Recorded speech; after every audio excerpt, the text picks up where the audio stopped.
Party Maharajganj Lok Sabha से चुनाव लड़ रही है, आप सबको मालूम है।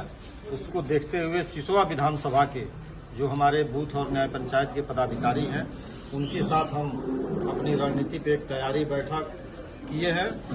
विषय मुख्य ये रहा कि जिस तरीके से भारतीय जनता पार्टी अब जब देश में चुनाव हार रही है, तो चुनाव को बरगलाने की और डिस्टर्ब करने की जो कोशिश की जा रही है विभिन्न उल्टे सीधे बयानों से, उस पर कैसे सजगता के साथ काम करना, इन तमाम बिंदुओं पर हम लोगों ने चर्चा की। यहाँ कार्यकर्ताओं के साथ बैठक हुई, ये प्रत्येक विधानसभा में बैठक हो रही है। प्रत्येक विधानसभा में कांग्रेस पार्टी अपना जो राजनीतिक कार्यक्रम होता है उसके तहत एक बैठक कर रही है, और ये चुनावी बैठक थी। इसमें तमाम जो रणनीति है चुनाव की, उस पर चर्चा की। वर्तमान सांसद और भाजपा के प्रत्याशी कह रहे हैं कि यहाँ महाराजगंज को पिछड़ेपन पे धकेल के, महाराजगंज की मिलों को, महाराजगंज की तमाम कृषि इकाइयों को पिछड़ेपन के उस तमाम अंधेरों में जो उन्होंने धकेलने का काम किया है, महाराजगंज की जनता उनको जवाब देगी।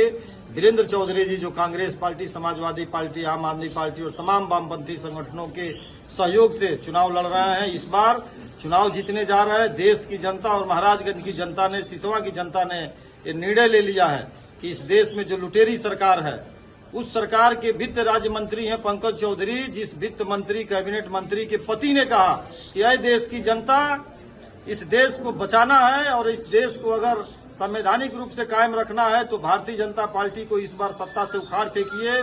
निर्मला सीतारमण के पति प्रभाकर सीतारमण जी ने कहा है, तो आप खुद उसे अंदाजा लगा सकते हैं कि जब वित्त मंत्री के पति का ये बयान है और उसी वित्त राज्य मंत्री को फिर उनकी भावना का अंदाजा लगा सकते हैं। जनता ने मन बना लिया है, कांग्रेस पार्टी चुनाव यहाँ जीतने जा रही है जनता के सहयोग से। महाराजगंज को लेकर सर कांग्रेस का क्या विजन है? नहीं, विजन कांग्रेस में प्रथम हमारा विजन वो है, वो घोषणा पत्र लागू होगा तो महाराजगंज के, सिसवा के, इस निचनौल के एक एक गांवों में, एक एक कस्बों में, एक एक घरों में वो उजाला पहुंचाने की कोशिश की जाएगी। जो हमारी न्याय की जो गारंटी की बात माननीय राहुल गांधी जी और माननीय खड़गे जी ने किया है, श्रीमती प्रियंका गांधी जी जो बोल रही हैं, आप उन बातों को सुन रहे होंगे, और हम लोग तमाम पर्चों के माध्यम से उन बातों को जनता के बीच में लेके जा रहे हैं। स्थानीय स्तर पर जो समस्याएं हैं, उन समस्याओं के निराकरण के लिए हमारी जब सरकार आएगी तो पूरी ईमानदारी के साथ उसको पूरा करने का काम किया जाएगा।